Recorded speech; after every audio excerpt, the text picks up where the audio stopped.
In an interview in 1955, on the occasion of Jung's 80th birthday, Jung made the offhand remark in which he said, quote, "The Hasidic rabbi Ber of Mezrich, whom they called the Great Maggid, anticipated my entire psychology."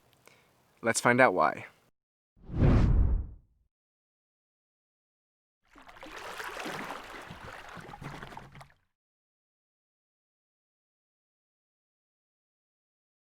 To begin with, we have to understand that Jung had quite a radical interpretation of religion. He believed that the archetypal religious symbols of God, heaven, the afterlife could be best understood as projections of the collective unconscious. That is, reflections of the deepest, most universal structures of the human mind. According to Jung, humanity has transitioned historically from a state where we would project the contents of our unconscious, our archetypes, onto the world out there, to a state where we're so identified with our own rational ego that not only have we stopped projecting the contents of our unconsciousness out there into the world, but we have forgotten at all that there exists the archetypes of this collective unconscious. These archetypes, however, according to Jung, do not remain suppressed forever, and they do express themselves even in the modern person in the forms of neuroses, unfortunately. Jungian psychology, therefore, in very short description, attempts to allow the individual to encounter the archetypes of their own unconsciousness and become aware of them. And Jung, the cartographer of this unconscious, turned to the history of mythology and religion to create a catalog or a map of the contents of the human unconscious, which he would then employ to interpret his clients' fantasies, dreams, art, and images, the spontaneous symbolic projections of their unconscious. And by doing so, he would allow them to be reintegrated and refamiliarized with the part of their psyche which had been suppressed with these archetypal symbols. In his symbol collecting expeditions, Jung preferred to rummage around in the attics of long-dead religions and traditions, most notably Gnosticism and alchemy, with the belief that the fossilized symbols contained therein contained somewhat of a more pure and pristine crystallization of the archetypes of the collective unconscious, unperturbed by the ego-oriented interpretations of later forms of rational and dogmatic religion. Likewise, the long-standing ignorance and neglect of Kabbalah within Jewish history suggested for Jung that it too preserved elements of the collective unconscious, of these archetypes in their purer form than what one would find in other more well-known and more rationalized areas of religion, and in this case Judaism. Because of this, Jung provides a basis for a radical psychological reinterpretation of Judaism via her Kabbalistic symbols and ideas. Now, it may seem that Jung was doing something which was entirely original, innovative, and perhaps even antithetical to the spirit of Judaism and Kabbalah itself. But what I'd like to argue here today is that what Jung was doing was actually in direct continuation and congruity with the project that Kabbalah had set up for itself, and which was continued exponentially in the Hasidic tradition. It is our contention that such a psychological reinterpretation of Judaism was not foreign to the Kabbalists themselves, who maintained that their own descriptions of cosmic and divine events and processes were also and equally profoundly descriptions of what happens within the human soul and psyche, and in the realm of interpersonal human relationships. And, for the cherry on top, I'd like to argue that Jung was aware of all of this. So we just stated our case. Now let's try and prove it. Far from being antagonistic to any psychologization of the divine, many great Kabbalists and Hasidic masters held that the human mind is a mirror, and in some respects the very origin of the divine realm. Let us try sketch out a very, very concise history of the development of this idea, as manifest in one and perhaps the single most important symbol in Kabbalah, the Sefirot. Starting with one of the very first classical Kabbalists, the 13th century Rabbi Azriel of Gerona, who theorized that the energy of the human psyche and the human soul derives from the heavenly Sefirot, the 10 archetypes through which God expresses God's self. And Rabbi Azriel equates each one of these Sefirot with a human psychological faculty and a human biological limb. Followed shortly in the 13th and 14th century by what is now known as ecstatic Kabbalah, with its intense focus on the initiate, on the mystic themselves, regarded the Sefirot as human psychic and spiritual processes themselves. For example, Avram Abulafia interpreted the 10 Sefirot as 10 distinct processes that take place within the human mind and the human body, which through proper meditation one could unite these processes and thereby cleave to God via these human and divine attributes. A even more radical viewpoint was proposed next by Meir ibn Gabbai, who interpreted an ancient midrash to mean that God's anthropomorphic structure was itself a replica from the human original prototype, inverting the typical reading of Genesis 1, of God creating the human in God's image, when here in fact we have God being created in the image of the human. And then finally, amongst the Lurianic Kabbalists, with their emphasis being very heavily on the theosophical structure of the divine worlds, we find the idea again that the Sefirot are mirrored in the human mind and the human body, an expression of the classical mystical idea of the equivalence and the identity of the macrocosm and the microcosm. As above, so below, or perhaps, more accurately in this case, as below, so above. This brings us in our little historical sketch to the brainchild of Kabbalah, the Hasidic movement, and also to the moment when we finally can begin to answer the question which we opened with, which is why did Jung believe that an 18th century Hasidic master, the Maggid of Mezrich, had anticipated his entire psychology? Understanding the role of Hasidism as the spiritual heirs of the Kabbalist already begins to answer this question. A plethora of Kabbalistic symbolism was adopted by the Hasidic movement. The symbols of the Sefirot, the symbol of the unification of the divine masculine and feminine, Yichudim in Hebrew, the notion of humanity as a partner with God in the repairing of a shattered world, all symbols which, as we have discussed, were congenial to Jung's point of view, and in fact were employed and explained by Jung in his writings. Check out our other videos if you haven't yet on that topic. However, the Hasidic process of psychologization of these Kabbalistic symbols accelerated them to be in even closer congruity with Jung's psychology. Let us demonstrate this by pointing out a specific idea in Hasidic thought that accords with Jung's own belief that God is phenomenologically, experientially indistinguishable from the self, capital S.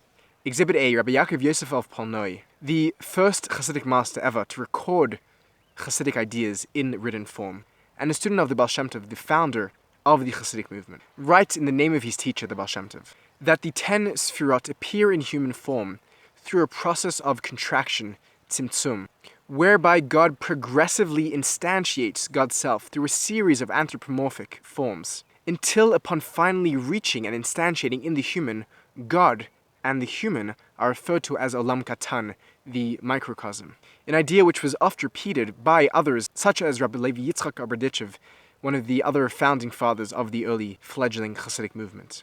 And Rabbi Dov Ber, the Maggid of Mezrich, the man about whom Jung said that he had anticipated his entire psychology all the way back in the 18th century, the first successor to the Baal Shem, making him the second leader of the young Hasidic movement. The Maggid wrote that everything that existed in Sefer Eitz Chaim, the work of Chaim Vital, the main exponent of Lurianic Kabbalah, existed simultaneously in parallel in the human, which means that all of the theogonic, all of the cosmological, all of the divine aspects, all the levels discussed in the Eitz Chaim and all of Lurianic Kabbalah were found equally and parallel mirrored in the human, writes the Maggid. This is in tandem with a radical Hasidic interpretation of the verse from Genesis 28:13, V'hine Hashem nitzav alav, and behold the Lord was standing over him. But the word nitzav can also be read creatively to mean not just standing, but leaning, relying, waiting. That God, so to say, relies upon Jacob, and who here represents the human as a whole, and not just that the human relies upon the divine. In line with this teaching, the Maggid went so far as to say that the very significance and existence of the divine mind is contingent on its appearance and on its contemplation in the mind and thought of mankind. In acknowledged prior antecedents to Jung's idea of the collective unconscious, the Maggid held that while God is the source and fund of all thought and all being, actualized, manifest thinking and being only occurs in the human sphere and in the human mind. This sets up a radical reciprocal relationship between the divine and human psyche, with the divine being the source of everything, including human thought and emotion, but the human being the realization and actualization of what is only potential in the divine, so to say. If you're not yet seeing how clearly this notion preempts and anticipates Jung's own psychologization of the core concepts and symbols of religion, this might help. In a letter from May 28, 1953, Jung wrote a letter to one of his Jewish students and colleagues, James Kirsch. And in that letter he writes, "If God's consciousness is clearer than human consciousness, then creation makes no sense and humanity has no purpose for existence." Meaning that the consciousness of the divine, which remains uninstantiated and remains in a state of amorphic potential, only comes to full expression in the consciousness of the human. And it is this process of taking the contents of the unconscious and bringing them forth into the conscious, which is the process of creation. And Jung sees this idea reflected in the thought of the Kabbalists and the Hasidic writers, and particularly in the Maggid of Mezrich. Just like for the Maggid in theological terms says that God's thought, God's mind remains unexpressed, unmanifest until it goes through a process of tzimtzum and expression through the Sefirot into the conscious thought of the human, Jung sees the mind of God as the unconscious, the collective unconscious. And through a process of instantiating that and bringing that into reality, we manifest that into the clear, pristine, manifest, real, conscious thought of the human. They're really the very same idea, just one from a theological standpoint and one from a psychological standpoint. Both Jung and the Maggid believe that it is the human mind which is the vehicle through which the divine mind, which for Jung means the unconscious and the archetypes, and for the Maggid means God is manifest through the Sefirot, comes to actualization in our conscious world. For both the mystic and the psychologist, God is completed and actualized only finally by the creation and the activity of the human. Now, there are many candidates of ideas that may have been found in the Hasidic thought of the Maggid, which may have made Jung feel like the Maggid was his predecessor. The Maggid talks about the idea of the coincidente oppositorum, the coincidence of opposites, which we find in Jung. The Maggid speaks about, like many other Hasidic thinkers, the necessity to recognize the inner Yetzer Hara, the inner shadow, and pay it its due. But it is most likely the identification of the divine and human psyche and the reciprocal process between them seems to be the best target for what would have cemented Jung's feeling of indebtedness to the Maggid in his own psychology. And just to cap off this case, because theorizing is really great, but what's even better is finding actual historical sources for the transference of these ideas. And in our case, we have not one, but two very good sources. The first is a text by Sigmund Horowitz, which was a translation and psychological commentary on the teachings of the Maggid of Mezrich, entitled Psychological Aspects in Early Hasidic Literature, and was published in Timeless Document in the Soul in 1952. The second source is another of Jung's Jewish students, a man by the name of Erich Neumann, who had studied Kabbalah and Hasidism in the University of Berlin, who, when needing to give a gift to his fiancée Julia, he gave a book. Good man. And the book he gave was none other than Maran Buber's Tales of Hasidim, the text which was almost single-handedly responsible for introducing Hasidism to a Western non-Jewish audience. And, perhaps most convincingly, Neumann, at the age of 29, had begun to write a manuscript which still remains, unfortunately, unpublished. And in the introduction he writes, "Certain formulations by Hasidic authorities match our own so precisely, and in such great detail, one may correctly assume that they are present, at least latently, at the basis of my own psychological interpretations." Now, this is not me saying that. This is Neumann himself, the student of Jung, saying that.